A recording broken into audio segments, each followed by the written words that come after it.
Hello మామా, పిల్లని ఎత్తుకొచ్చేసాం. Safe అయిన చోట్లోనే ఉంది. ఎవరికి తెలియదు కదా? నువ్వేం దిగులు పడినక్కర్లేదు. అన్నకు అసలు ఈ సంగతి తెలియదులే. ఓకే, అక్కడే ఉండు, నేను వస్తున్నాను. నేను నిన్ను లవ్ చేస్తున్నాను దివ్య అని తనతో చెప్పాలి. ప్రవీణ దగ్గర నెంబర్ తీసుకున్నాను. నేను నీకు నంబర్ ఇచ్చిన విషయం దివ్యకు తెలీదు.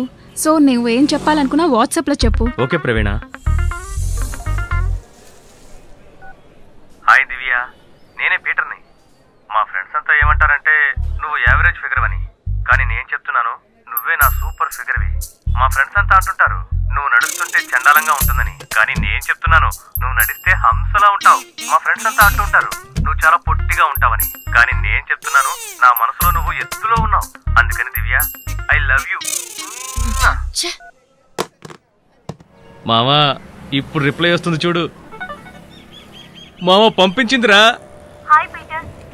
మావా నా పేరు చెప్పిందిరా. మావా మళ్ళీ నా పేరు చెప్పిందిరా. మావా మళ్ళీ ఫుల్ గా ప్లే చేయరా.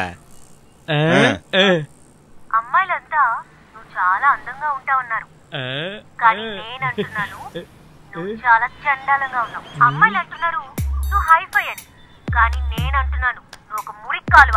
అమ్మాయిలంతా ఏమన్నారంటే డైరెక్ట్ గా వచ్చి లవ్ చెప్తే ఒప్పుకోవే అని, కానీ నేనేమన్నానో తెలుసా? నువ్వు డైరెక్ట్ గా వస్తే నేను చెట్టుకు కొడతానని. నీ మీద అసలు ఐడియా లేదు. నాకు చూపించు.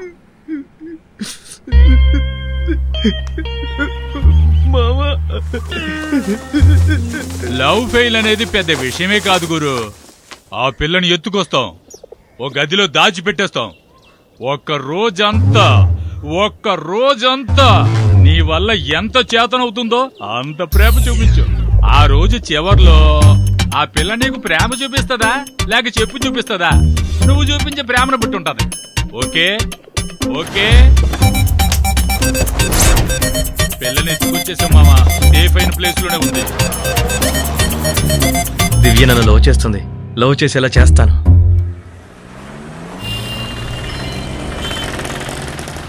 జాగ్రత్తగా ఉండాలా.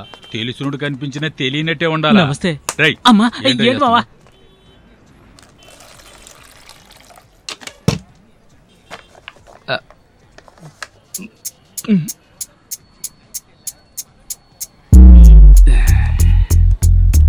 ఈ దూడ మొగం గాన్ని ఎక్కడో చూశానే. అదే మొగం.